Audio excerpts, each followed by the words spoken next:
Welcome. In front of me I have the INFINIX Hot 50i, and today I'll go over unboxing along with a quick look at the device itself along with its specifications. So let's just pop it open. I can already see absolute malpractice and what I could basically consider as just completely illegal, shady, bullshit, scammy practices, which is right at the front. I'm still not sure how's that legal, as it tells you that we have 128 gigabytes of RAM and 8 gigabyte or storage and 8 gigabytes of RAM, which is 4 plus 4 gigs of RAM. That implies that we have 4 gigs of RAM plus 4 gigs of RAM. We don't. This is basically what what manufacturers started doing by converting part of that 128 gigs of storage into RAM, as far as I'm aware. And in this case, either you don't have 128 gigs of storage, and you will certainly, no matter what, don't have 8 gigs of RAM. Random access memory. It is named specifically that way because it serves a specific function. Just because you put a bicycle tire on a Porsche doesn't make it a good car wheel. You can use it, but it ain't gonna work for long. So this is basically same kind of premise. It's just stupid, idiotic kind of thing. Instead of putting more RAM, they're just bullshitting you with this crap. And 4 gigabytes of RAM is actually a bit low. Some other devices I've seen to push it, even Infinix does it, to like 24. At that point, what the f are you doing? You don't need 24 gigabytes of RAM on a phone that has mid specifications. That is more than a MacBook has. And that thing is doing just fine with 8 gigs of RAM. So phones don't need that much. 4 on the other hand side is still on the lower side. 8 is, I would say, okay, but they could have just given you 8 gigs of actual RAM, not bullshit RAM. So actually, let's see what else we got in here. Because I'm already deeply disappointed by the just absolute crappy practices. We have a plastic hard shell case right here. We get paperwork. We get Type-C to Type-A charging cable, headphone jack, or headphones with a headphone jack, and a 18-watt charger. That's actually better than I expected. Okay, there we go. Let's just throw that to the side. Let's put that on so we can see what that looks like. No. Come on. Let's start from the top. Oh, yep, that's much better. So there we go. Here is our case applied.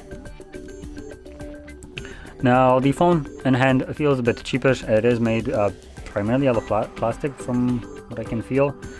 And the front right here with these relatively chunky bezels all around is housing a 6.7-inch display with a 720p resolution. My goodness, that is kind of crap. IPS LCD display, but at least it's running at 120 Hz refresh rate with a peak brightness of 500 nits, boasting a 84% screen-to-body ratio with 262 pixels per inch. And yeah, that's about everything that there is to the display. There we go, finally boot it up, and you can see we have a little bit of a chunky chin at the bottom. Sides are pretty okay. We also have a little bit of a thicker top right here. So a bit of a forehead, but it's manageable. One thing that I also want to point out with the screen, we do have a pre-applied screen protector, so that's pretty nice that it did that. And if we flip it over, we have what looks to be a dual camera setup, though I am already probably not going to be ever counting the second thing that is right here as a camera. But Infinix might disagree with me. Let's see if I'm correct. Yep, I probably would be. So the main sensor, which is the one on the top, is a 48 megapixel f1.8 aperture wide sensor that allows you to shoot videos at 1080p up to 30 frames. Then the second one, based on GSM Arena, which is where I'm pulling all the information, and they've been reliable so far, is housing an auxiliary lens, which is basically a fancy way of saying it's a sticker camera or just a useless piece of trash right here on the phone. Now, if we flip it over, we have also a selfie camera here, and that houses an 8 megapixel selfie, and that's about it. Now, when it comes down to the internals, we have a decent battery size for the thickness of the device, being a 5000 mAh battery with 18 watts charging, so that should actually not that bad charging of a speed, to be honest. It's basically as good as a Fold 4 from Samsung that costs probably close to 10 times more. We have 4 or 6 gigabytes of RAM. 8 isn't an option.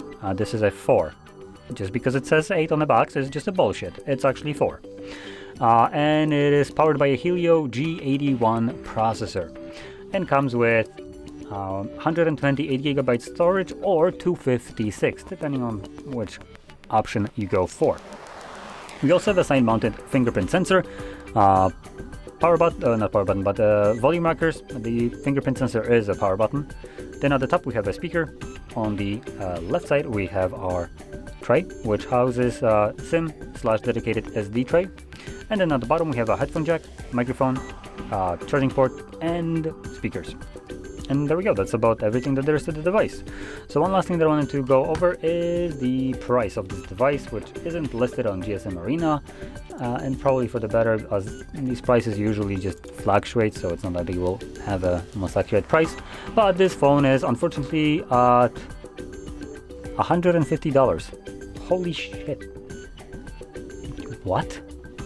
No way Infinix wants $150 for this piece of crap. Wow, that is insulting. So, with that out of the way, the price, I'm gonna give you a better alternative. Now, if you only have $150, don't really have too much of a recommendation for this, but I do have a great, absolutely fantastic recommendation. If you have about 20 to 30 bucks more, maybe if you're gonna go second hand, which I don't know if that is feasible right now, you probably might get it at $150 too. So what I'm talking about is the CMF Phone 1 by Nothing. Nothing is the brand. Now they made already Nothing made some phones that are a little bit more expensive, though they're still below whatever would be considered as a flagship. Now CMF is basically their budget department, and this one phone that they have released so far is absolutely amazing. It has a AMOLED display, 120 Hz refresh rate, 1080p resolution instead of the crappy 720p. It has the same battery size, basically better charging speed, better cameras, but better everything, I would say. And it costs below $200. If you can get it secondhand, you can probably get it below even maybe $150, but brand new costs about $170. The MSRP actually on their website is, I think, $200. But when I was looking at getting this device for myself, I can find it for less than $200 at like $170, like I mentioned, which at that price, you're getting a mid-range device with an amazing processor that rivals nearly high-end devices for basically a low-end price. It's absolutely mind-boggling what you get for that money. And I highly recommend checking that out instead of what we got right here, which is a scam.